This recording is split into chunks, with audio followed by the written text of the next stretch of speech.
திருநகர் என்ற சிறிய கிராமத்தில் தேர்தல் சமீபித்துக் கொண்டிருந்தது. மக்கள் அரசியல் பேசுவதில் மூழ்கியிருந்தனர். ஆனால் கார்த்திக், ஒரு இளம் தேநீர் விற்பனையாளர், அரசியலில் அதிகம் ஆர்வம் கொள்ளவில்லை. என் ஒரு ஓட்டு என்ன மாற்றத்தை செய்யப் போகுது என்று அவர் அடிக்கடி கூறிக்கொண்டு தேநீர் விற்பனை செய்து கொண்டிருந்தார்.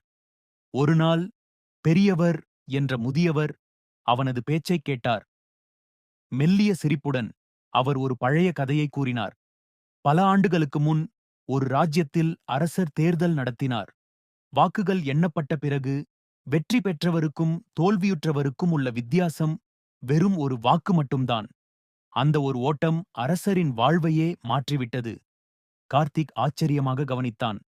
ஒரு வாக்கு உண்மையிலேயே பெரும் தாக்கத்தை ஏற்படுத்துமா? தேர்தல் நாளில் அவர் அதிகாலை எழுந்து முதன்முறையாக தனது வாக்கை பதிவு செய்தார். அந்த மாலையில் முடிவுகள் அறிவிக்கப்பட்டபோது அவர் வாக்களித்தல் முரஷகர் ஒரு வாக்கு வித்தியாசத்தில் வென்றிருந்தார். கார்த்திக்கின் மனம் பெருமிதத்தால் நிறைந்தது. அன்றிலிருந்து அவர் அனைவரிடமும் கூறிக்கொண்டிருந்தார், உங்கள் ஓட்டு முக்கியமற்றது என்று நினைக்காதீர்கள். ஒரு ஓட்டு எல்லாவற்றையும் மாற்ற முடியும்.